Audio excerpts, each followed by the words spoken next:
Today's video was born of a question from an old friend of mine. And when I say old friend, this is a friend since middle school. We grew up just around the corner. Vicky. Vicky asked me, what do I eat when running an ultra? Let me just wait for the lawnmower to pass.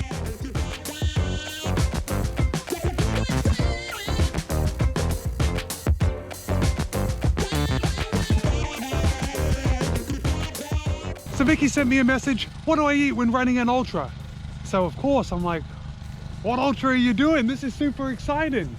The story goes, she got an entry into Race to the Castle. It's in the first week of June in the UK. It's 250Ks over 2 days. So it's 50K the first day, 50K the second day. So obviously her and her friends that are doing it together, they're starting training and they want to know what can they eat while doing an ultra. So in this video, we're going to be talking about that. Oh, and I really think this is going to be a good video because it's going to be more of a discussion than just me blabbing on about what I do. So I've got a lot of ultra runners that follow this channel, that watch these videos. So I'm really hoping that you guys will write in the comments and let us all know what you do, what works best for you. Because it's an individual sport, right? You're going out there, you're running, you may be alone on the trails for hours at a time, and some things work better for some people and some things work better for others, is what it comes down to. So yeah, let's roll the intro and then we are going to get into it.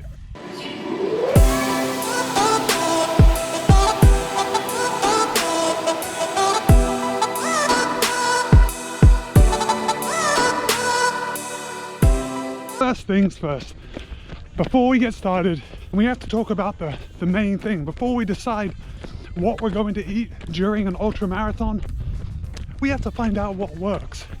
And that comes down to training. Now, when you say training, you might think that it's to do with running. And yes, obviously, if you are running an ultra marathon, there needs to be a spot of running in your training. And I know that this race, the Race to the Castle, has a lot of vertical gain. So you're going to want to practice that. You're going to want to practice hiking up these hills. But the other side of training is nutritional training. You have to find out what works for you before the race day. The old adage of never trying anything new on race day. Yeah, that's a good one. And you know why?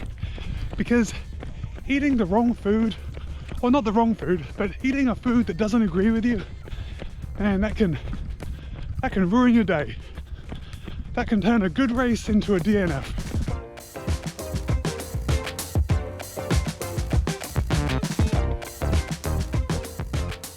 While you're training, you need to be training with your food. So try out different things. When you go out for a couple hours on the trails, training for this event, training for any event, practice, bring some food. You can try gels. There are lots of gels on the market. You can try liquid nutrition. We're talking UCAN, Heed, Scratch, Unived. They all have liquid products that will deliver calories. And when you're running an ultramarathon, you need a pretty continual flow of calories so you can fuel your way all the way to the finish.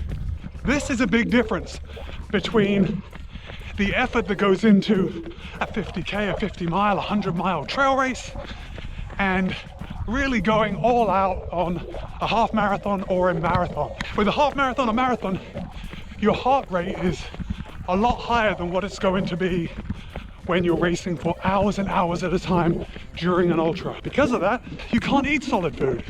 You can't eat solid food because your body just won't digest it. It'll be too difficult. The blood's going everywhere else. Yeah, listen, you try and eat a peanut butter and jelly sandwich while racing a half marathon, you'll probably be sorry. That's why a lot of people will just use gels during a really hard effort like a marathon. Now, that's not to say you can't use gels in an ultra, but what I found is that gels get pretty sickly pretty quickly. So I might take one or two in the beginning, but then I quickly want to switch to solid food.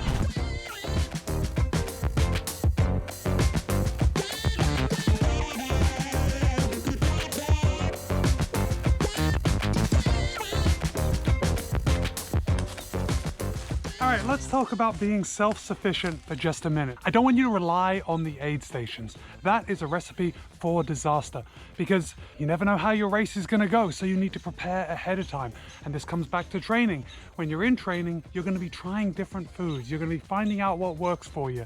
Liquid, solid, all that. You're going to have all this down. You're going to know how your body responds, the energy it gives you, if it gives you any GI distress. The reason I don't want you relying on aid stations is because you never know what the aid stations are going to have.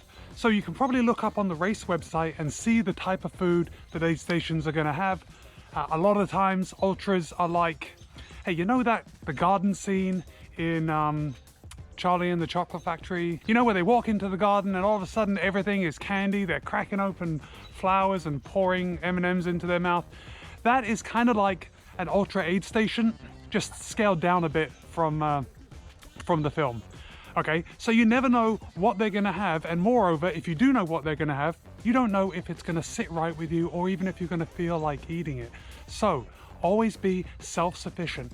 Have something with you so you have that to fall back on. You can always supplement with the aid stations, but don't leave the aid stations as your one and only source of food or nutrition. On a lot of my ultras, I've used peanut butter and jelly sandwiches. I know that they go down well. If I cut them into small pieces and separate them out, I can pretty much know how many calories I'm taking in, and I know that I can eat that while I'm running. Now, while I may stick to that plan, listen, after 6 or 7 hours, you may find that you don't want another peanut butter and jelly sandwich. Okay, and that's where the aid stations can come in, because you can then have some M&Ms or the best food. The best food that I have found for ultra running is roasted potatoes and salt. So you might find this at one of your races, and let me know in the comments if you've seen this. But they roast potatoes, cut them into like bite-sized pieces, and then there's a tray of salt, and you can take the potato and dip it in and eat it. And I tell you, that is the best ultra food out there, roasted potatoes. All right, onward, almost done with this run.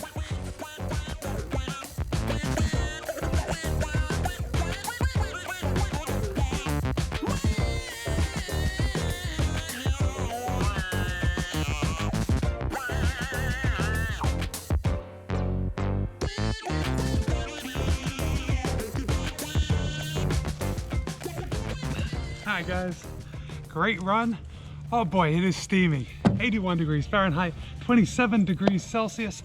Okay, today's run was super easy. 10.1 miles or 16.25 kilometers at an average pace of 8:32 a mile. That's 5:18 a kilometer. Oh, probably should have brought something to drink today. That was a little too far in this heat without having anything to drink.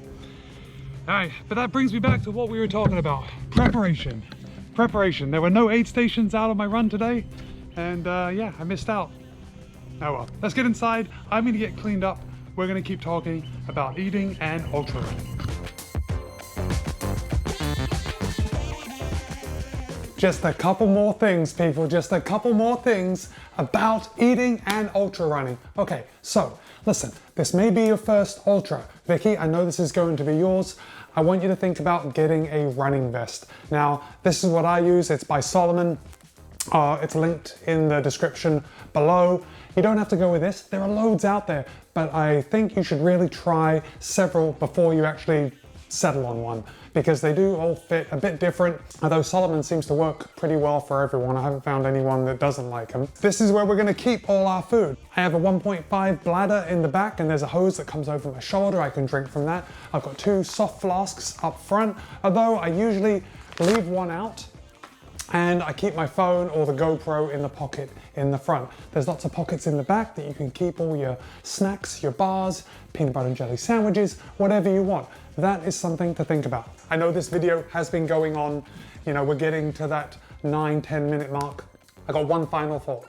If you haven't run an ultra before, or maybe you've run a couple but you're not that experienced with ultra marathons, I want you to think about ultra running like you think about your relationship with your significant other. You get out what you put in. The rewards are totally worth it. I want you to train, running. Running's a big part of it. I want you to do that, but I also want you to train with food. I want you to know what you're getting into before you actually get into it. I can't guarantee you'll have a good race, But just remember the old ultra running adage that it never always gets worse. I hope you enjoyed this video. If you did, give it a thumbs up. Subscribe to this channel if you're not already. Listen, I do have a 50-mile race through the Everglades with my daughter Michelle coming up in a couple weeks. There will be a video about that. Be kind, be happy, run well, and I will see you next time.